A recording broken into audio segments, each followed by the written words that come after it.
Kiss. Keep it simple, stupid. I promise you, this is not a political podcast. Jump from the deep end of the pool, set up the mood. Paranoid radio, set up the mood. Paranoid radio, set up the mood. Paranoid radio, set up the mood. Set up the mood. Set up the mood. Set up the mood. Set up the mood. Set up the mood. Set up the mood. Set up the mood. Oh yeah, it's a beautiful day, guys. If you are thinking of suicide, stop. Reach out. There's people here that are going through the same pain, and we're here to listen to you and put your weight on somebody else and pray. Testicles 1, 2, testicles. Welcome back to Paranoid Radio Podcast. Ladies and gentlemen, I am Trebles Garcia, your humble host. And I want to thank the Lord for allowing me to be here today, and I want to thank every single one of you for allowing me to enter your space. Ladies and gentlemen, boys and girls, I want to remind you that the most important thing that you could do for the show today is word of mouth. Check us out at paranoidradio.com. Tell your ugly girlfriend, your cousins, your auntie, and your friends about the show today. Do not forget to check us out at paranoidradio.com and check out the affiliations with Flavors of the Forest. And also, guys, Cryptid Warfare Podcast is doing this cryptid warfare operations with a cryptid unit to hunt these animals down, these things, these entities, with the Bible in hand and an M16. So if you guys are into that stuff, check them out, and also hit them up if you guys are going through paranormally activated situations around your household. And also deworm your kids with Make Kids Healthy Again, and follow Ale Christine. You can find the links to their stuff all on paranoidradio.com. That is the new hub. Check us out on YouTube, guys. We sold out. We have to be on YouTube because you guys cannot take 5 seconds of your freaking day to stop watching ads on TikTok, and check us out on paranoidradio.com, or even the search engine or any search engine that you guys use. It takes 5 seconds, guys. Just 5 seconds. You have a freaking supercomputer with information at milliseconds at your fingertips, and it's called a freaking iPhone because I don't like Android users. Whatever. The point here is, guys, to check us out at paranoidradio.com and drop a 5-star review on Apple Podcast that allows other people to enjoy the show as much as I enjoy making it. Allow me to jump in from the deep end of the pool and set in the freaking mood. Today, I have a very special guest on the show to talk some smack and actually give us a little history lesson on some truth injected with a little bit of Jesus Christ. Please give a warm welcome to JT from JTFollowsJC. What's up, dog? Not much, man. Well, thanks for that introduction. Yeah, little history lesson and a lot of Jesus. Yeah, that's me. That's right. Where can people find you? What is it that you do? You can find me pretty much everywhere there's social media platforms. I'm on TikTok, I'm on Instagram, on Facebook. You can look up JTFollowsJC. You'll find me on all those platforms. I've got a YouTube channel where I do long form content, and I'm also on like Apple and Spotify. So if you want to find me on my audio only stuff, yeah, check me out over there. But pretty much JTFollowsJC on everything. But yeah, I started making short videos, and I started making long podcasts. And we even made a movie, and I know you had my good friend Brian, Demon Racers, on, and we made the movie Ancient Angels. So we talk cryptids, Nephilim, angels, megaliths, all the stuff on that. And so, yeah, I'm kind of the jack of all trades. I know a little bit about a lot. Expert about basically nothing, but that's me. I love it. Yo, shout outs to Brian from Demon Erasers. Dude, that dude came and blew it up. I told him that he could run this by him next time you see him, that he could make a comic book series from all the people puking in his life, from all the pukes that he's caused, bro. It's an amazing testimony. I wish I'm gonna try to link up with him, and I think he's gonna do some stickers for me on his printing business. But that shout out to Brian. You're an amazing dude, bro. And yeah, we had a blast on his show. I mean, on the show when I had him on. He's and he shared a very powerful prayer right before we ended, which really touched my heart. And so Matt, shout outs to him. Yeah, Brian is a really good friend, and like I said, we collaborated on a movie. He's been my guest or my co-host on the JT's Mixtape podcast, and I'm also his co-host on the Ancient Angels podcast, which is on his channel, at Demon Racers on YouTube. Amazing stuff. Everybody, make sure you spend some time and give them a shout. Drop a 5-star review on Apple Podcasts for them and on Spotify, and reach out to them on social media, guys. They're very humble dudes, and they do incredible work. Let's jump into it, bro. Tartaria, I've seen some stuff on your Instagram account, and you have a lot to say. What's going on? Yeah, so, well, I mean, if you guys are not familiar with the Tartarian theory, It's the idea that there was this worldwide advanced civilization in our sort of recent past that's been covered up by the powers that be. Now, there's a couple of things that are a little disconnected about what's actually probably true about that. That if I could pan all the way up, you could see on this map, it shows a place called Tartaria, and it's where modern day Russia is. So that conspiracy is real, that there was this empire. Now, I think where people get a little twisted is what this conspiracy really revolves around is buildings, like advanced looking buildings, Greco-Roman buildings, cathedrals, and things that look like, did guys with horses and buggies really build this megalithic, gigantic cathedral, state capitol building, like skyscrapers, everything that seems like, did they really do that before power tools? Did they really do that before heavy excavating equipment and all that kind of stuff? So what people have done is, Tartaria is kind of for lack of a better word, it's kind of a dumb word to describe all that stuff. Some people really believe that was the civilization that built all of it.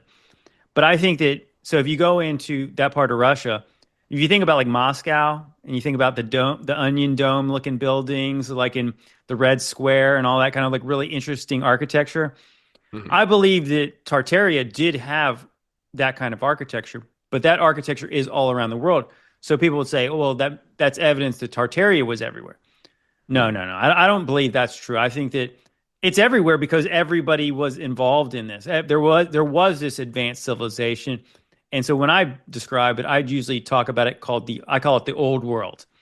Because for the truth of the matter is, we really don't know who's responsible for everything. What we both agree on is that we don't trust the history the way it's taught, because a lot of the people who poke holes in the narrative are, you go to any city near you, look up the most old historic buildings, and they're usually the most impressive things. And usually they're Greco-Roman, or like I said, or they're cathedral, and they just don't fit. Like they really don't fit with when they say they built them. And specifically, when you actually look at like the time, the durations of what they say this building was, it's like I said, it's the craziest building you've seen in the town. They say they built it in 1 year. That's just an example, but there's lots of examples. The heavy materials they use too, because it's not made out of drywall, bro. It's not made out of wood. It's made of granite. Like it's made of stone. And so some people say, oh, well, those people back in the 1800s, there were just more skilled craftsmen. I don't actually doubt that there was more skilled craftsmen, but the scale of it, and I think to me, the examples that I say that really make no sense is in America, also places like Australia, because their timelines are very short. And if you think about like the story of like the Western expansion into America, that in the early 1800s, Lewis and Clark are going to explore the Louisiana Purchase, and they're going to explore all this Western territory that's new that the U.S. government recently bought from Napoleon. Okay, so that is in the early 1800s. By like the mid 1800s, all these cities out west, they think of like cities like San Francisco, Seattle, Portland, those are just a couple examples. Salt Lake City.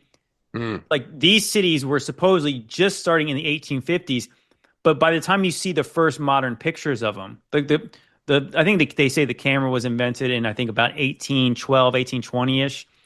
So by the time these cities are getting started, the very first pictures, like San Francisco is a great example. When you look at it in 1870, it's a full-grown city. All brick, stone buildings, cathedrals, the whole nine. In 1848, there was supposedly 1,000 people in San Francisco. So then they tell us about the gold rush, and that's where you get the football team, the 49ers. So in 1849, you have this gold rush. But these people are supposedly just going out there to look for gold. So who are the people who are building the city at the same time? Miners? Everybody's mining.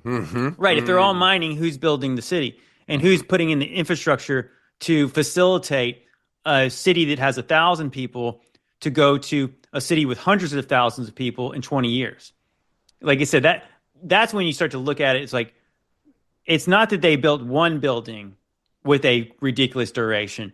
They built the whole city with those ridiculous durations. So people in my research would say that city was founded. When they say it was founded in this year, I think it literally was found. They found this city. They might have dug it out. They might have restored some of these cities. But I think these cities are much older than that. And that does not fit the timeline. Like, again, so an example like San Francisco, it was supposedly founded by the Spanish in 1776. Well, here's the thing. It appears on older maps, dating back to all the way to like 1440. There's a map that shows the West Coast, and it shows a place called San Francisco. There's later ones, I think, from like 1860, and it says S. Francisco. But there's all kinds of maps in between 1540 to 1776 where S. Francisco or San Francisco is listed on the map. So that leads me to believe that, yeah, that city was older than that. Even another example is Chicago. Chicago's got a very similar story where in 1840, it had like less than 5,000 people there. So by the 1850s, 1860s, it's Chicago like we know today. Well, again, it seems improbable that this city could just pop out of the dirt. There's no gold rush there. So why are they all there? What attracted people to just build on a scale that they've almost is unheard of in a very short period of time? Well, another interesting thing, old maps show this place called Shalaga in the area that Chicago's at. I think to me, it's more evidence that these old maps show America, and really old maps, way older than America, and they're showing castles and places that modern cities are. Like most of our big cities, they're represented with this thing that has like a castle there. I think that's evidence that, yeah, there was a civilization before America here. It wasn't just Native Americans. It wasn't just Indians in teepees. Oh, damn. There was big cities, and there always had been. You know, I have to amplify that message. And I'm from LA. I live in LA. I live maybe like 15 minutes away from downtown LA. And there's an area in LA where you walk down the street and, yeah, you get overwhelmed by the traffic, the people, the culture, the smog, the energy, the chaos. But at the same time, if you look at these, you could tell where the city started to be from artistic, where you have real stonemasons, like actually carve out areas in LA, and you're walking towards this place where it starts becoming more monotone, more dark, more low in frequency, darker, very simplistic. They call it, what do they call it in architecture? Brutalist. State of the art, right? And it becomes just very square, very, very glass, very no art, just very one color gray. And when you look at the top, you can see the gargoyles. You can see all the different artistic. And I'm not saying that LA is older, but you could tell where the cities took that time and change, right? And then if you go back to these places like San Francisco, for example, and you go and you start witnessing other areas, you also start seeing where they built on the new architectures built on previous much cemeteries and stuff, much older stuff. More impressive things. And so what I found really interesting, I found a really interesting video about San Francisco that I thought maybe this is evidence of this cover-up that I'm talking about. It's like that the history doesn't talk about, is that there was this really interesting TikTok showing this woman. She was showing that there was this graveyard, this, I guess, a real historic graveyard. And there was a certain time, I think in the early 1900s-ish timeline, they said, you were not allowed to bury anyone inside the city of San Francisco. Nobody was allowed to be buried. So what they did is they took this old graveyard that was in this very historic part of San Francisco, and if you didn't have enough money to move your dead relatives that were in that cemetery, they literally took people's headstones, mausoleums, and they crushed them up. They gave them to the San Francisco City Public Works, and they took these headstones and they made bulkheads at the shore, and they made the rest of them into gutters. And you could she was walking around the city and you could see people's headstones. Most of them were turned over. Word. But you could see dates on them, died in, or you could see parts of dates. And so my conclusion, being a kind of a conspiracy theorist, I said, what if they did that because they didn't want to have a date that didn't fit the narrative? Because what if somebody was buried? What if it said, live from 1550 to 1600? Because that wouldn't fit the narrative. So what if there was older graves in that graveyard that had to be, there were evidence of a cover-up, and they had to destroy them. Even if I have to critically think and debunk that theory, I can't, because when do you run out of stone? Like, when do you run out of cement? You could just make cement. It's made out of sand and other stuff. But I mean, like, think about it. That makes a lot of sense. I want to believe it. I think there's something missing there. And I know people out there in San Francisco, they're going to be like, oh, sorry, they try to debunk it. But hey, man, just consider this. Mm-hmm. Like I just told you. So San Francisco was discovered in 1776, but there was only 1,000 people that lived there in 1848. So then you have this big boom. You go from 1,000 to a lot in a short period of time.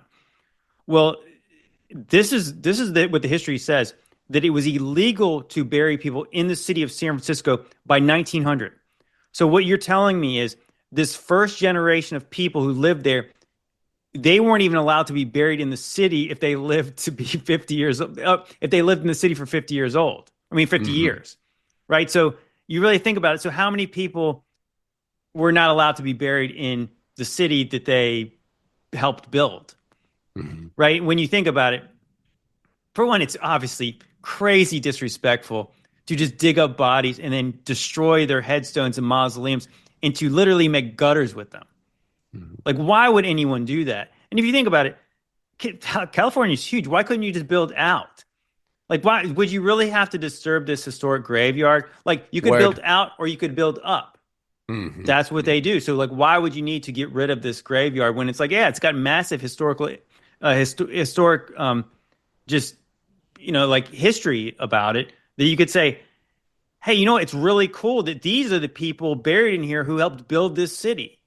And those are the people that they had to disrespect by making their headstones into gutters. Sewers. Crazy. Like, what I'm saying? That's crazy. So, yeah. I think to me that most people who are probably listening now, and like people like you and I would say, you'd have to think of a different way to do things. And this is the city that supposedly burned down and was destroyed by earthquakes between 1850 and the early 1900s.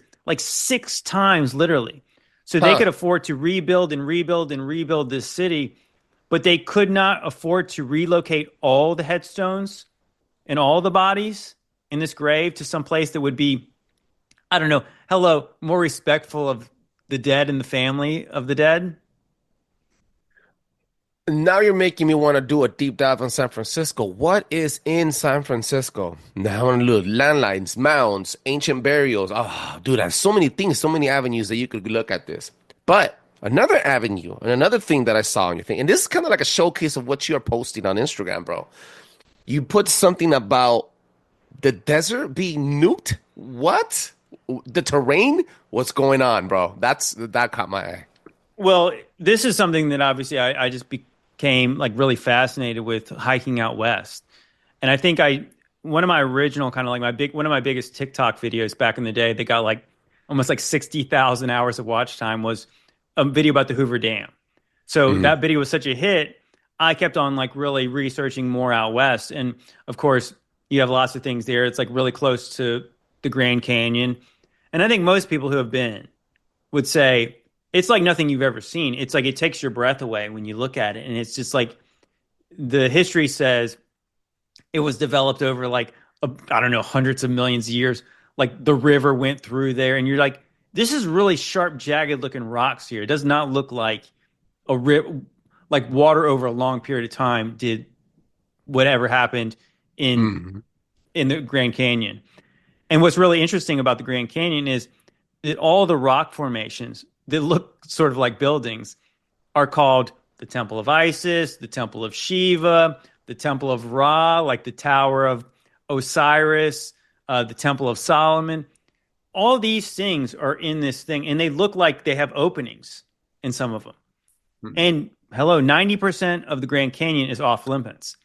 There's also stories where they found either Egyptian things or East Indian things relics inside the Grand Canyon. There was actually, I think, from the Arizona Gazette, that this guy named J.G. Kincaid found mummies and all kinds of weird ancient artifacts in the Grand Canyon.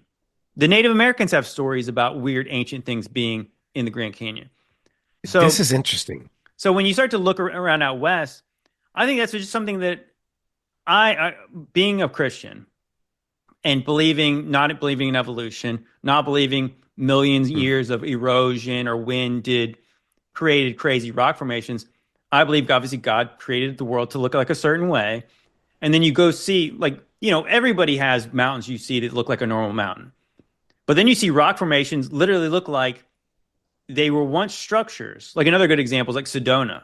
If you've ever been to Sedona, it's got this kind of normal looking mountains, and then you have these red mountains that look like they could have once been buildings that were melted. And I think that's what I kind of noticed was like that just all the unusual rock formations out in the western part of America.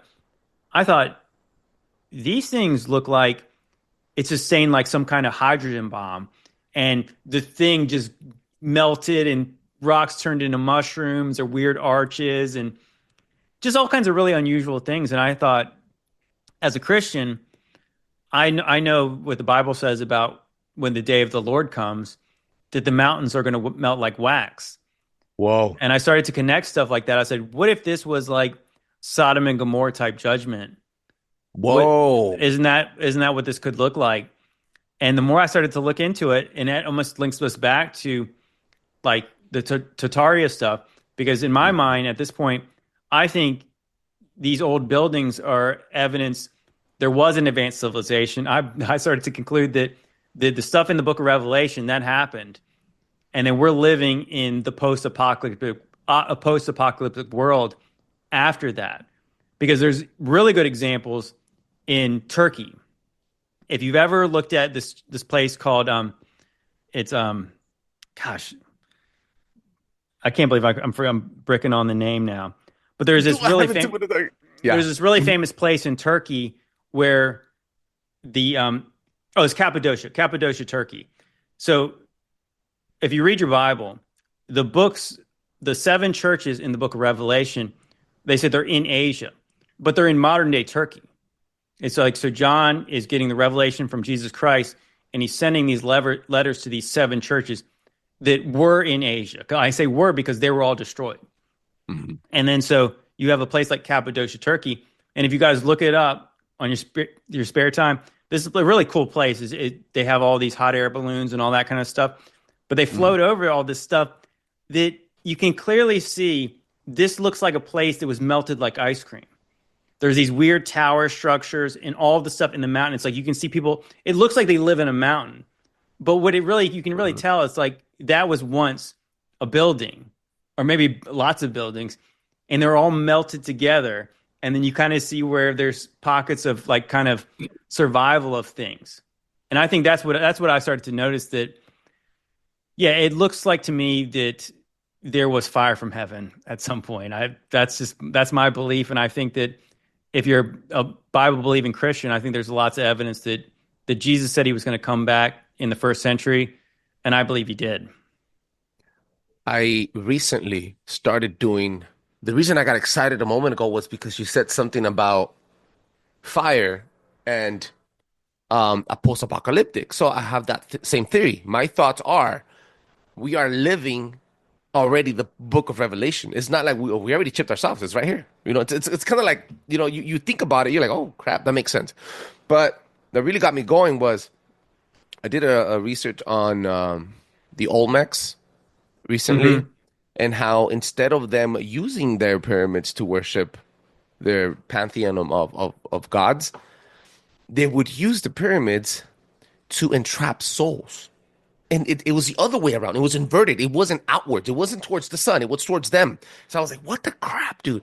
So I went in, and the reason that connects is because they got to a point of knowledge where they saw that in their simulation, in their life, they were trying to get in contact with the creator that dreamt them into this simulation, that made them real. So they even thought there was a deity or consciousness that made them, that created them. So in order to avoid them becoming like us, Revelation, post-apocalyptic era, they eliminated themselves. They self-destructed, in a sense, because they didn't want to live in this era. So the reason I got excited was because, I remember that when I was reading that. So it was, it's very exciting times. So I'm preparing to drop that episode very soon. But amazing stuff, bro.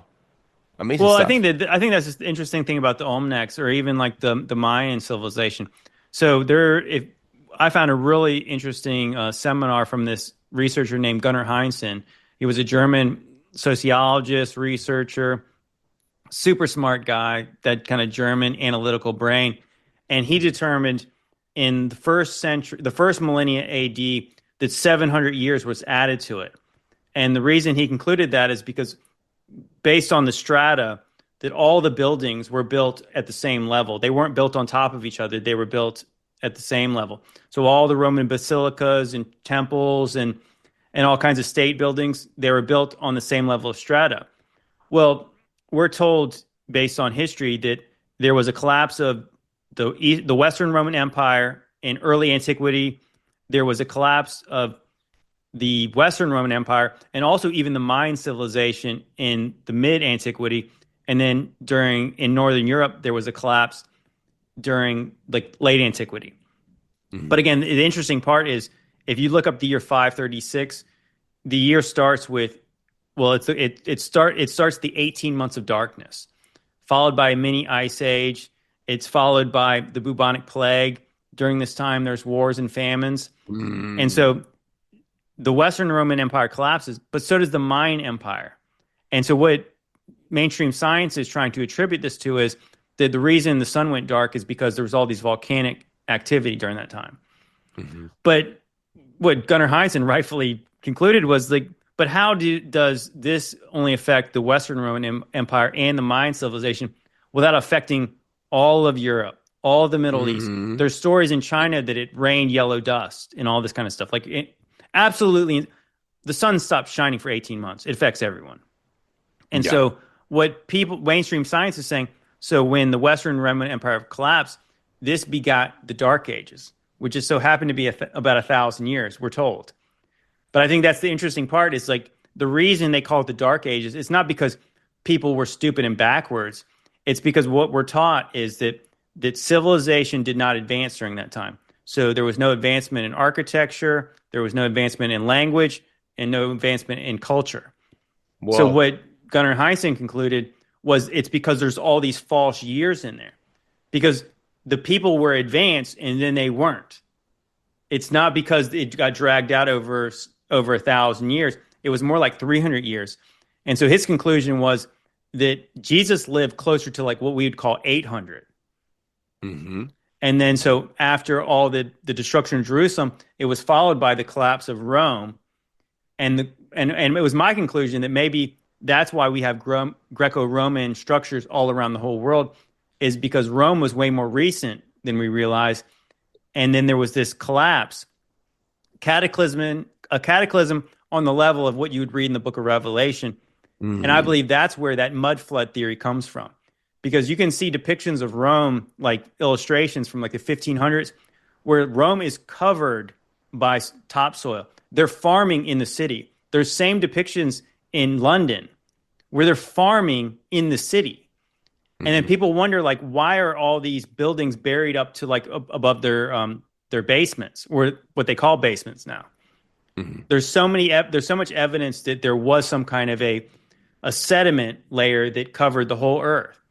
I mean, like I said, I probably don't have to tell you, being in LA, everybody knows there's underground parts of LA. There's underground parts of San Francisco. There's underground parts of Seattle. There's underground parts of Colorado. I mean, obviously in Colorado, like in Denver. Mm-hmm. But I mean, in Portland, in Sacramento, San Diego, all of them. Mm-hmm. All the major West Coast cities have underground sections. So you'd have to ask yourself, I already don't trust the timeline that seems so short for these cities. So when did they have time to form a complete, like, logistically accessible area under the ground? I think that area was once above the ground, and then it was covered. And that's Bang. why they built that's why the modern cities are built on tops of older cities. All these cities got underground sections. Almost every one of them in the country does. One of the theories also on the way out of this amazing episode, the bathtub theory of how it should have flooded New York when 9/11 happened because there's cities under New York. So hashtag look that up, guys. GTS that stuff.